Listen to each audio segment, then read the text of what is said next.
try to do it. What? Hey, we're live. Whoa. What's going on, Cece? How you been? Oh, doing okay. How about you? Good. You are watching WGSN-DB Going Solo Network Radio. You're watching the Bold Network on Wednesday, Bold Wednesday nights.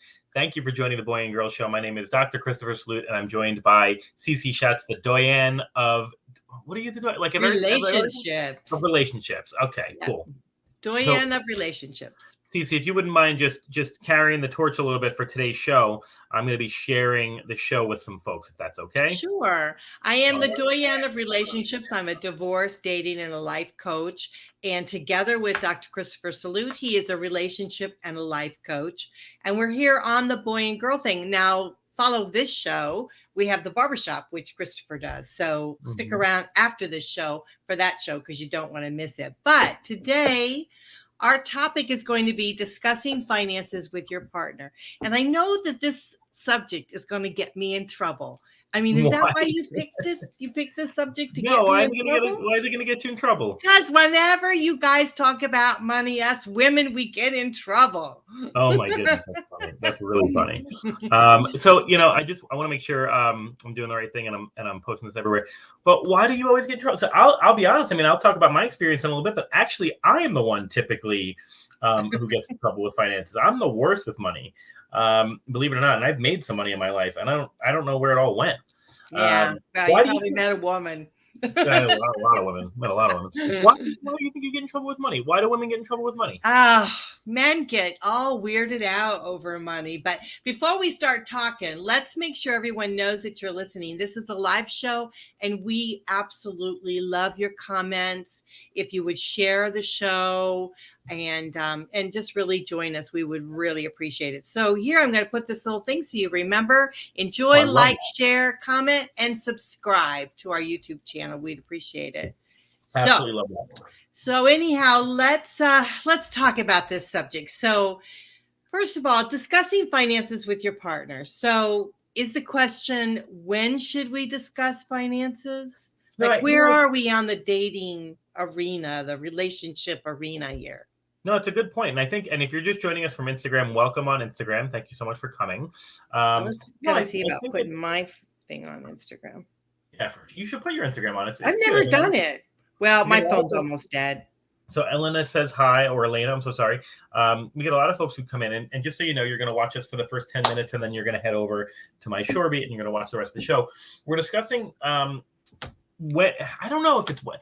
Here's what I was thinking, Cece. Here's where this came about, okay? So believe it or not, you just said that women get in trouble. Believe it or not, what do you think was the number one reason that my ex-wife is a wonderful person? There's nothing wrong with her.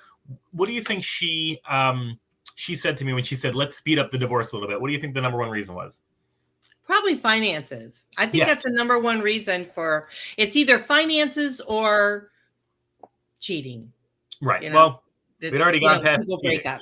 It's like and the finance has always been a hot topic, but and I'm in a different time zone as you because you're much younger, right? And so you're looking at your finances with building something with someone. And I'm finding in mine, which I'm the last quarter of my life, is I'm finding people have walls up regarding their finances. They're really, it's not something you want to always share. You know what I mean? Because there's embarrassment. So, I always think about it like this. If you so to answer the question a little bit more thoroughly, my ex-wife wanted to talk about she wanted to get rid of or move on with the divorce early, and it was prompted by me as well. But her exact words to me were, "We have different philosophies on how to spend money, so we need to get divorced quickly." So that was kind of what my ex-wife said to me. But it can be embarrassing if you're not a millionaire and you don't have the best whatever. One thing, whomever might, so you may have learned this about me recently, Cece. I'm seeing someone I'm really excited about. We've made it, we've made it Facebook official. It's super exciting. She would probably be a little stressed out if she saw the amount of school. Well, that's funny. You're seeing someone now, and I've broken up. So we're like on the other ends of the spectrum. We're never going to be, I think God has made it so that we're never going to be single at the same time, Cece, because he knows together. You know what I mean? And that's probably for the best. I'm happy for you. I'm happy for you. Thank you. But I think in your age group, it's very important that you do come together, that you share. And in our age group too, I think that I think women have to be respectful of men, that, they don't have deep pockets always. Yeah. And, even if they did, I come from a family where, economics has always been important, and, you want to be thrifty and all of that. So I think that those are the things that if you're not taking advantage of each other with regards to finances, that number one, that's the first thing when you're starting to date. We need to be respectful of our finances with other people. Right. I've got a lot of light on my face. I don't know. I'm really lit up. Yeah. Actually, a dear person in my life just sent me a ring light, and I need to install that. But until then, I've got this lamp here. I have the ring light, but it seems like for some reason I'm either moved it. I actually cleaned my desk, so it's probably messed up where it's fitting. But okay, so I always go in because I don't have a lot of money. I spent most of my life helping my partners build their their education and their businesses, and so now I'm left with not having a great deal. And then now in this time in my life, I'm actually building my own business. So, and I'm doing it on a shoestring at a very late part of my life. So it's a little bit difficult, but, so I go straight in and, let them know that I don't have a lot of money, but I'm happy to contribute as much as I possibly can. And so what are we looking at here? What do I need to contribute to? And so this is I think those are the kind of questions that we want to ask, because the reality is no one party wants to be taken advantage of, right? Well, for sure. And I think being forthcoming is super important, as you mentioned. So I wanted to talk about, I think generationally it's different. I think things have changed now. It was a lot different back then when, for example, and you're not quite my parents' age, but you're, maybe 15 years younger. Thank you. You're welcome. Sparing me. Yeah. Although I think I might be. Are you? I don't know. How old are your parents? Well, my parents definitely aren't 39, and that's how old you are. So. Oh, absolutely. I could be younger than 39. Yeah, absolutely. Now, my father is exactly 30 years older than me, so he's 68, and because I'll be 38 this year. And my mother, when he met my mother passed, but she was 7 years older than him. Then my stepmother was about 4, 5, 6 years older than him, and now his current fiance is just a few years older than him. So, but when they met, right, my father and my mother, my biological mother, it was probably more. I wasn't there, right? But I know that they bought a house pretty young because you could afford it back then, and they probably bootstrapped a little bit. And they, my mom didn't work, and she was a bar manager when they met. But nowadays, even with combined incomes, it's challenging. And then you got to think about generationally, like, are we even going to stay together? So is there a prenup involved? Like, what does that look like? I think there's a lot that goes into these conversations early on. But I think transparency is super important. I guess one question I have is, like, when do you have that conversation? Because for example, if my partner looked at my college debt, they would want to jump off a bridge, right?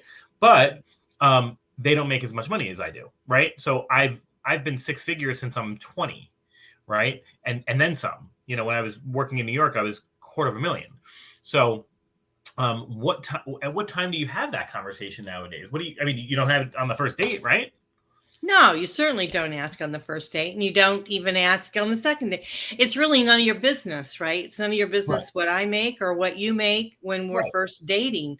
When it starts coming into play is when you start to create a union together. Right. And that's when it starts to become important, because you're actually building something together. You're starting to build a relationship together. So those are the things you're going to start thinking about. Are we going to live together? Maybe whose place would we want to live in? Can we afford to maybe get a bigger place? What kind of bills are we looking at? Those kind of things. So I think it has to be really when you're starting to create a union together is when you start looking at that. Now, with saying that, in my generation, what's happening is it's extremely divided. And I'm hearing more and more where the men are saying, well, I don't want to live with anyone. I want to have my own place, my own Really? stuff. When something happens to me, I want everything to go to my children. And Okay. so, then certainly they're not looking to me to contribute to anything to them Sure.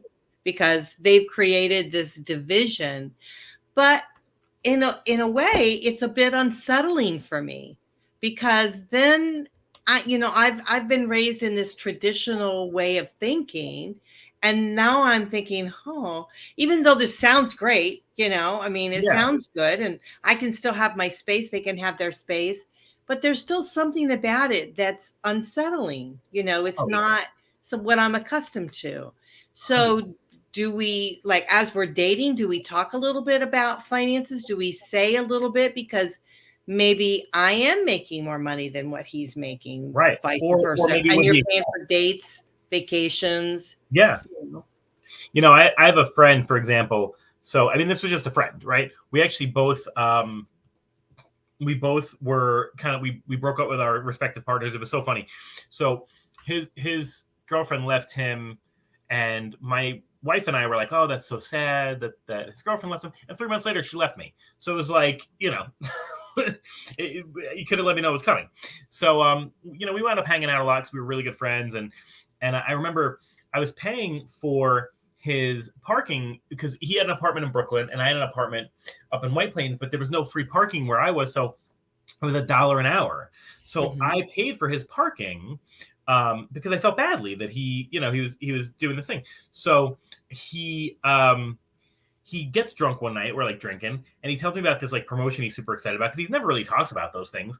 And he goes, yeah, I'm making this much, and then afterwards I'm gonna be making this much, and it was like double what I was making. And I was making good money. And I'm like, dude, I'm not paying for your parking anymore. What are you doing? like you assume that somebody might not be making as much as you. And, that is, in and of itself is a conversation because, I'm at a point now at 37. I do pretty well. But if you find somebody, if you find a young woman who hasn't been married, hasn't had children, hasn't had to take care of a family and take off to do that, right? They've had a similar career to me. Maybe they've bounced around less. They could be making more than I can. And it's very possible that they are. So that's a conversation to have too. Who's making more? What are we putting in to what? And I think it's okay earlier on to say, for example, one of the things that I said to my partner is, hey, I'm stacking this year. I'm going to be stacking. So I can't go on like elaborate vacations. I don't want to give you elaborate gifts, which of course it's a month and a half into 2022, and I'm planning vacations and buying elaborate gifts. So I'm wrong, but I'm saying these things. Look, I'm going to save up for a home soon because I want to buy a couple of houses in Vegas. So I'm going to be stacking. This is what I need you to know. And I think that's okay without mentioning specifics, Okay, so here's the thing, and I was thinking about this before we started the show. So you're curbing your expenses so that you can save for a house, which is great. Sure. Absolutely great. So now what are you doing with regards to, is this, when you guys are coming together in a relationship, are you looking at it as being, is it going to be a joint thing, or is it going to be like, this is mine, this is yours, that kind of thing? And I think that's where I get a little bit bugged out. And the reason I say that is because I had a relationship one time where he expected me to contribute to his home, right? The purchasing of his home, and vacations and all the other stuff that you would normally do as a couple, right? But if anything happened to him, I got nothing. No, and I'm thinking, well, wait a minute, even though I know I would have to probably pay for my own apartment, but I didn't think that it was quite fair that I'm contributing to, to all of that. And then at the end of the day, I'm going to get nothing, and at short notice, if he croaks right away. So I'm thinking like, well, that doesn't seem quite fair, And so you got to, and it's funny because with my ex-husband, I never even thought about it because we were younger, going to build a family, make a, family. We were very together on everything, and I was even thinking about the decor, I'm watching a show and it's like Married on First Sight. I don't know if anybody's watching that show, but Married on First Sight. And they talk about, like she wants to come, she doesn't like the taste and she wants to come in and do things. And he's like, no, I gotta, into my place. I've never had that. It's like, think of whatever you want to do. But now that I'm older, I have all those kind of issues I never had before. For sure. I want to thank our TikTokers. I've got Erica's given us a bunch of likes and a couple other folks are on here. She says, I love this topic. She's pushing the likes up. I appreciate that. If you're just joining us from TikTok, we're talking about not just the time at which you discuss finances with your partner, but what to discuss when you're discussing finances with your partner. We've just kind of been going back and forth about, so if you can't see Cece, but I can show you real quick. There's Cece. Hey. There's Cece. Cece's my partner. I'm real. She's a real person. And so, what we were talking about is, when the right time is, that kind of stuff. What's interesting too, Cece, it was never, back when I was balling, a couple of years ago when I was a big player, my finances were never discussed, but you could just tell the amount of money I made because my suits were $10,000. My Acura was an $80,000 Acura. My gold was real gold. I would take a picture and I'd put it on Instagram and it wouldn't be McDonald's. It would be, it'd be at a Morton Steakhouse or whatever. Evil Tomato says this is a sensitive topic for me, so I'd love to know why. But so I got a lot of women who did a couple of things. They did one, they just expected to go out in a fancy place. And to be quite honest, I ate fancy stuff all the time in business dinners. I just want to get some Taco Bell. Did I tell you about the Taco Bell girl? No. I'll tell you about Taco Bell girl. It's a couple months back, beautiful women as they all are, until I do something stupid and then I don't see them as beautiful anymore, or they do something stupid. Beautiful woman. She was she's got, you could just tell she was high maintenance. Look, it's fine. I'm not gonna sugarcoat it. A high maintenance taco girl. Yeah. Well, no, I'll tell you about Taco Bell. So I messaged her on Instagram, which is my recipe of the day. And she was cute, and she followed, she likes me, she follows me, but she doesn't respond. I said, hey, I'd love to take you out. You're in Vegas, She doesn't respond. And about a week later, I said, oh man, I guess I'll have to eat all that Taco Bell by myself. And she doesn't say anything. And I'm like, what the hell? So eventually she's like, I don't know what to tell you. I don't like Taco Bell. And I'm like, first of all, I'm kidding. I'm not going to take you on a date to Taco Bell. But second of all, why do you not like Taco Bell? Yeah, really. How could you not like Taco Bell? If you can't hang out with me in my sweatpants and eat Taco Bell, I'm not taking you to a steakhouse. And I'm not punishing you for it, but that's just not the kind of person I want to get down with. I've gone to these charity events. I've gone to these highfalutin, people don't realize in Long Island, where I'm from. And I say this with zero condescension, and I promise you I say it because I'm not like this at all. You don't know wealthy until you've been in one of 3 or 4 counties. Orange County, Westchester County, I think there's another county in California, and Nassau County, New York. Nassau County is where I'm from. Literally the top 3 out of 10 most expensive, wealthiest zip codes in the country are where I grew up. And so I would go to these high-end things, but I would sneak out early with my ex-wife or my partner after that, and we would be in our tuxedo and dress, and I'd be like, do you want to go get cheeseburgers? And she'd be like, yeah, I do. And we'd be in a cheeseburger place in our tux and dress and then go home and just relax. So that's the kind of person I want to be down with. Yeah. I mean, I get that because I dated a doctor one time and he only liked to go to really fancy places. And I took him to this a hole in the wall place where they had karaoke and it was really a lot of fun. It was on the water and it was nice. I thought it was real nice. And he acted like he had a good time and my friends all came and I thought we had fun.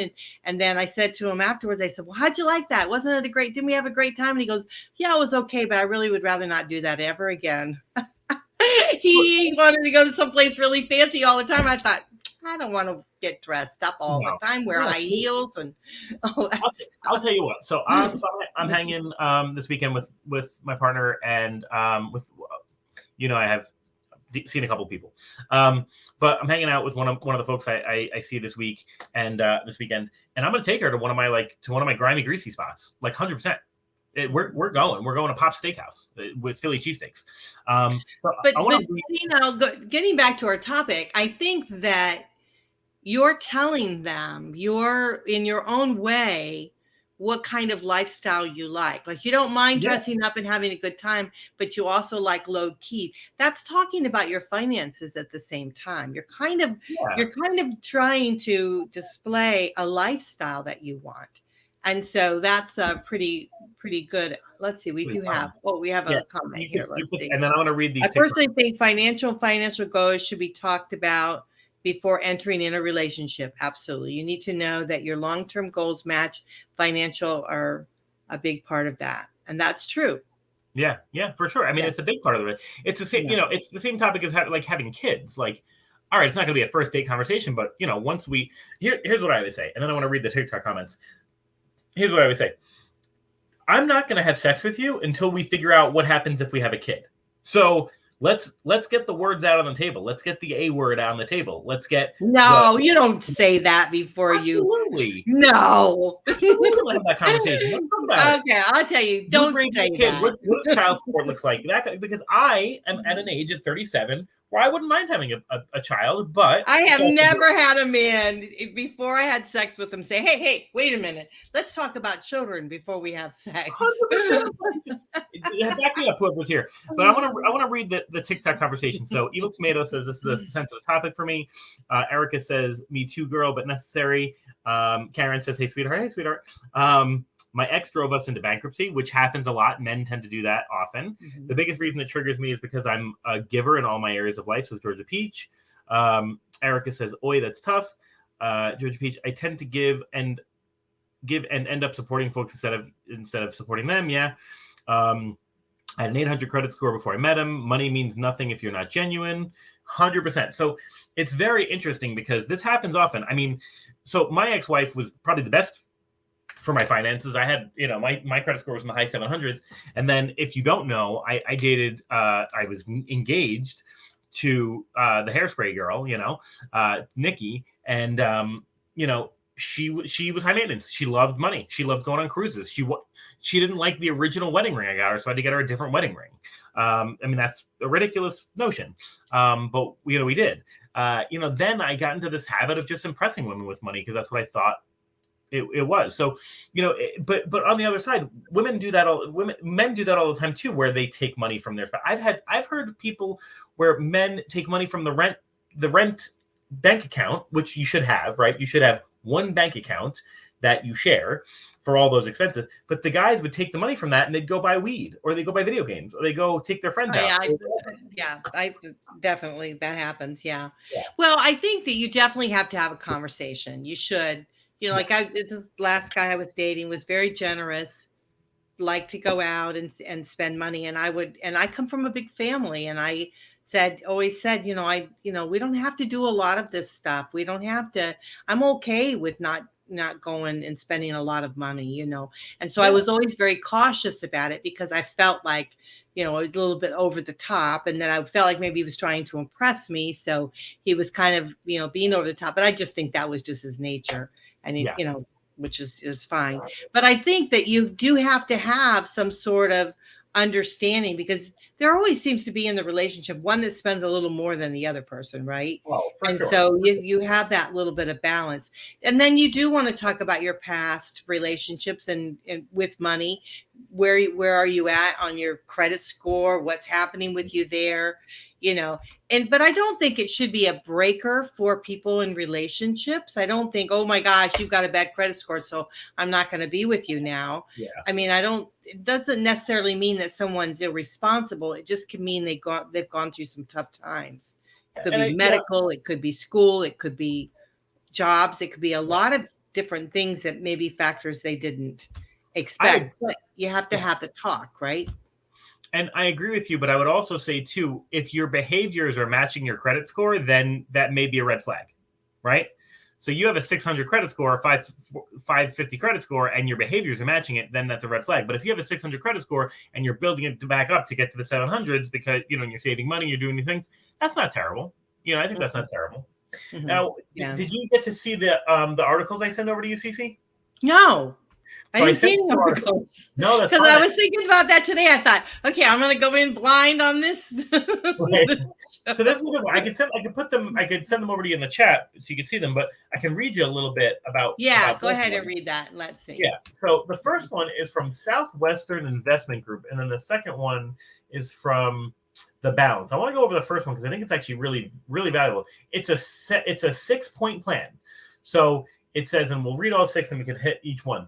Establish a safe space, explain your money mindset, discuss your priorities, create a clear plan, ask questions, find solutions together, and then the last part of it says, most of all, remember you're in this together, which I absolutely adore.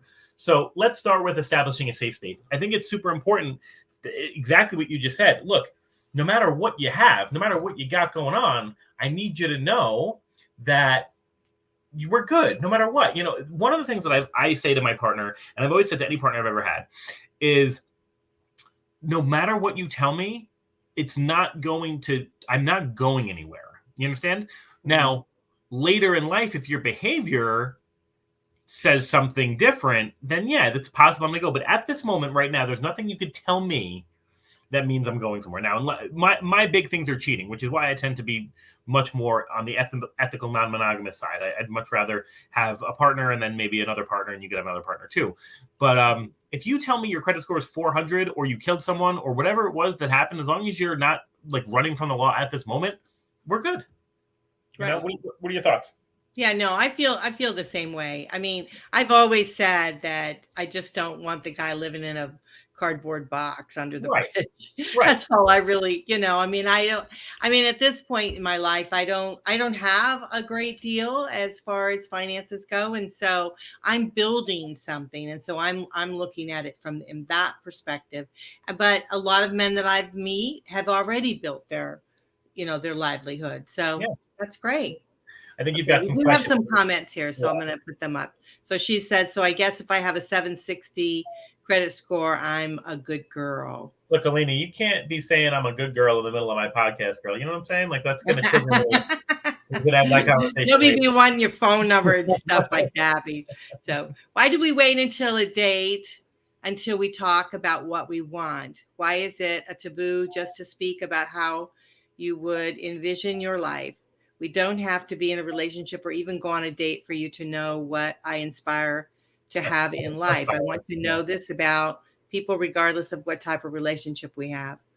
Well, I mean, I get that, but I mean, you don't just sit around and talk about finances, right? You don't just sit around. Right. Now, look, we've hit the big time now because we've got these bot people on here now. Oh, good.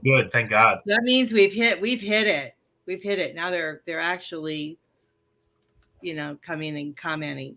So anyhow, I mean, I think that, sure, you can have the conversation if it comes up. You want to have, if you feel comfortable talking about it, then have the conversation. Because life is tough. And so, I'm sure there's a lot of people that have had ups and downs. Some people have had it better than the others. Maybe you can get some tips from other people as if they've had struggles. So having a financial conversation with people is not a bad thing. And you shouldn't feel bad about where you're at. When you want to feel bad is if you don't have the incentive or the drive to move forward into something better. If you just wallow in where you're at, that's and you give yourself a pity party and you can't get out of that. That's where you have trouble, right? Yeah. It's just moving forward and trying to figure out a way best to do it. And sometimes talking to people about your finances, they can say, hey, I was there, a couple years ago, and this is what I did, and this is what helped me. And maybe that would help you. But you should not be ashamed of your financial state if it's maybe something you didn't do. And if it is something you did, then you have to take ownership of that, right, Christopher? I think you said that. You have to say, listen, I screwed up. I went out and I spent a lot of money. I was carefree. I didn't whatever. And own up to it, but change the ways that you were before. Yeah. So we have more comments here. My big thing about finances is effort in building and supporting each other. Want to start a new business? Great. Let's figure it out. You hate your job? I got you. Let's find you something else, but don't sit and expect me to carry everything. No, I agree with that. And yeah. I think Manna, because I know you personally. Hey, Nana. Yeah, I've seen you do that often, or without not often, but I've heard that you've done that before, and so you've probably learned that lesson now a little bit later on in life. But yeah, that is what. So I'll give you a great example, and we'll hit this next comment. One of my exes, beautiful heart, just an amazing person. One of my favorite people I've ever just encountered. She dated this guy. And I remember here, so he was not only was he a cheater, but a bad cheater. And he was, instead of going to work every day, he was sleeping with this other woman, right, all day. And he was a pretty good sports handicapper, and so he was doing sports handicapping and like making a decent amount of money on sports betting, enough to cover rent and expenses. And so she never questioned what was happening. And then obviously she found out and the whole thing blew up. And then my question was, these folks were married. Okay. You don't have a better understanding of each other's finances when you're married. All he had to do was cover the rent and expenses. When I have a partner, and maybe Cece, you tell me if I'm wrong, my partner knows my salary, because when I'm going to take another, let's say, for example, I got asked to be an adjunct professor actually in Florida, so maybe I'll come visit you. It's online, but there's some residencies. So I would want my partner to know how much money I'm making, and I'd want them to know how much additional money this is going to be, so that they can help me decide, is this worth the money, the time I'm going to put in? You know what I'm saying? Like, am I wrong? Am I crazy? No, I think absolutely right. I think if you're thinking about possibly building a relationship together, possibly living together or something like that, you want to come to some sort of financial terms on it. Like, okay, it's this much money. How are we going to divvy this up? Yeah. I'll pay for rent, you pay for utilities or whatever.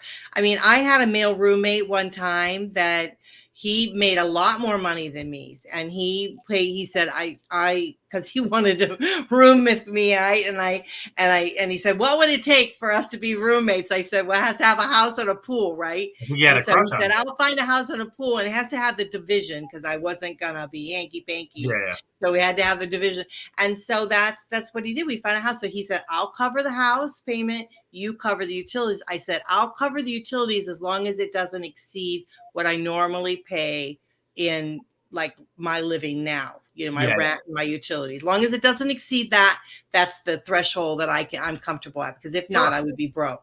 And he said, fine. And we were great together. It worked out great. And he ended up buying more groceries than me, and he ate more than me, but he ended up doing more stuff like that. And it was a balance, right? I don't think when we talk about our finances, it's going to be like, down to the penny or whatever, but it's like a good idea of where you're at financially. And if one is better off than the other, then you kind of balance that out. I did that in my relationships. And so I really think that's where to go. But I think we shouldn't have such shame over our finances. No, I think the more transparent you can be. So for example, with that partner, when she wound up with me, we not only did we split everything down the middle, but we talked about a lot, like what our plans were. We talked about buying the house we were in. We talked about buying another house, those types of things. One of my big things was, I said, look, as a man, because she was like, I really want to buy dinner a lot. And I said, okay, because she made almost as much as I did and I did pretty okay. So she did pretty okay. We had well over, our income was probably close to, over 300,000. And, I remember saying, she said, well, I want to buy dinner a lot. And I said, look, that's kind of a man thing though. You know what I mean? Like, you could buy dinner once in a while, but like, come on, I want to buy dinner, So she said, well, what can I do? Because I understand that, but what can I do? I said, well, why don't you buy groceries? I'll buy dinner all the time, and then you buy groceries all the time. And it wound up working out okay. Now she had words for me when I switched to keto, because keto is like bacon and avocado and meat and vegetables and no bread. So she was like, yeah, sure, you don't mind I'm buying the groceries. But I think that was an okay conversation to have. And we talked about, when I was buying a car, for example, we talked about how that would impact our finances, and maybe we take a break from going out to eat for a month or two, and I'll help with the groceries. I see no problem with that. I think as long as you're having those conversations consistently. Yeah, it's conversation. It's really having that free form conversation. And I know that for me, like, I put every nickel and dime into the business. So I mean, I don't Right. have at the end of the day, I don't have anything left over because I squeeze that and Right. do whatever that I can because I'm building something and I'm having to accelerate that because where most people have a lifetime to build a business, I've just got a smaller Just amount start. of time. Yeah. So I'm really trying to pump it in and work very hard with that. But there was a time too when I was taking care of my father and I didn't have any financial assistance and every nickel and dime went to help take care of him. And I Yeah. was dating someone then. And so, I mean, they got it.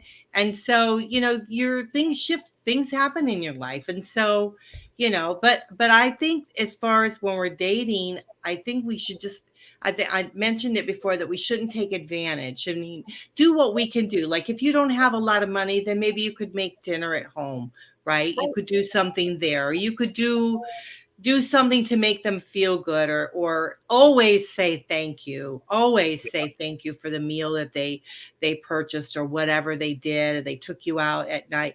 Always make sure that you're appreciative and they feel it. They know that. I mean, I hope that I've always done that. If I haven't done it, then I will say on air, I do truly apologize. But I think I've always done that I'm very appreciative of someone going the extra. And, I think that that's very important. But when we're starting to build a life together, we really have to have those uncomfortable talks. We Yeah. really do For have to sure. have it. And it doesn't mean you have to get down to the nitty gritty. I mean, you don't have to No. get down to the nickel and dime of what you make, but No. you can kind of lay it on the table somewhat and then try to see where you can go from there.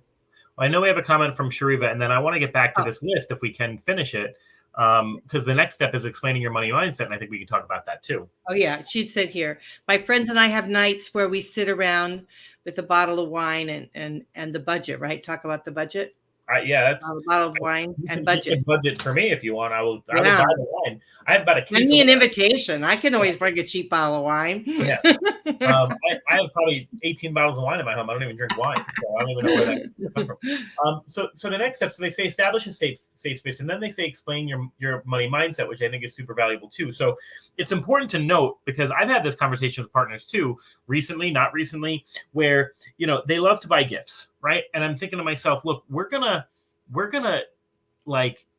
be partners, right? Like we're gonna own a home at some point. We're gonna have kids at some point. I don't want you spending, even though it's $10, I don't want you spending $10 every week, because you could be putting $10 in a savings account into an investment account. You could be doing these things to put. I don't need the gift, right? I need you, and I need to be financial support. So that's my money mindset. I had a partner once who said to me, I could care less about flowers. If you buy me a single flower, I'm going to be mad at you. She said, every time you want to buy me flowers, because flowers are about $25, give me $25 and teach me how to invest it, because I'm pretty good at investing. So I said, okay. So like every Friday, typically when I was going to buy her flowers on the way home, I said, nope. And I got $25 and I gave it to her. And I said, let's put $25 in an account and show you how to invest it. And that we shared that money mindset.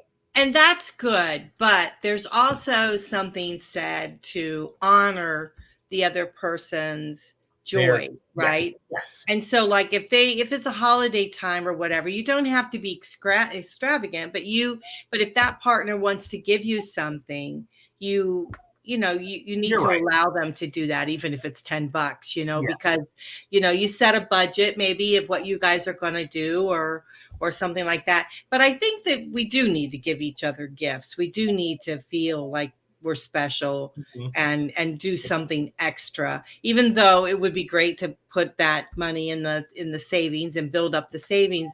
It is important to still honor each other, and make them feel special. So it's let's see what we have here. Shariva says, I need to learn how to invest. I need to learn how to invest. Yeah, everybody. Yeah, I think I'm with them. I tell you what. Yeah. I'll teach you a couple of things. Then it just says discuss your priority. I think we kind of went over discuss your priorities. Look, my priority always is when I have a partner, right? I don't want to be worried about the rent. I want to own a house with you, right? So that's my priorities. Let's be kings and queens in our home. Create a clear plan. I think we talked about that. And then ask questions and then find solutions together. I think is the last thing. Remember, you're always in it together. And this other article from The Balance kind of basically says the same thing. Open the finances discussion, learn about your spending habits, and then share your feelings. I think, feelings and finances are such an interesting. I never thought feelings and finances would go together, but they probably do. What do you think? Oh yeah, definitely. And Yeah. I will say my ex-husband and I, our happiest times was when we had the least amount of money and we were trying to build something, right? We were trying to save for the house or whatever. And I remember one time we went in to this brand new home, beautiful, beautiful home. And he decided we were going to build a house. And I'm thinking, oh my gosh, how could we possibly afford that? I didn't think we could ever afford that. So of course, I was like nickel and diming everything, trying to save money on everything, and he was doing the same thing, and we were saving and working hard for it. And that was kind of the glue that kind of got us together, right? That really stuck us together, is because we had one goal that we were striving to strive for, and we worked together to be able to achieve that. And I think that's what we need to do on finances. When we're building a household or building something together, we want to create a unit, right? And be able to work forward in that. Yeah, absolutely. I agree with that. And, and I think too, you'll have the funniest moments in those times too. I remember my ex-wife was a couponer, like an extreme couponer. She had the binder and everything. And, I remember one time she came home with like, I don't know, it was like 42 boxes of macaroni and cheese or something that she got for like $6. And I'm like, babe, what the hell are we going to do with all those boxes of macaroni and cheese? But like, we laughed about it. It was like a funny thing. You know what I mean? So, I think what we learned tonight, look, finances shouldn't be such a nasty discussion. I would agree with you, Cece, that there's a time and a place for them. I don't think that they're a first date conversation, the same way kids are not a first date conversation, the same way politics are probably not a first date conversation. But I think, at some point, if you're willing to spend, build a partnership with me, you need to know who you're building a partnership with and what my assets are and what yours are and what we can do together and that kind of stuff. So on that note, you've been watching the Boy and Girl Show. This is Going Solo Media. You're watching Going Bold Wednesday. This is a joint venture here. We've got the Going Bold Network. My name is Dr. Christopher Salute, and we've got Cece Shatz, the Doyenne of all wonderful things. Doyenne of, I'm going to change my title, Doyenne of Wonderful Things. Yeah, all wonderful things. We want to thank you so much for joining us. All right, take care, everybody. Bye. Bye, everyone.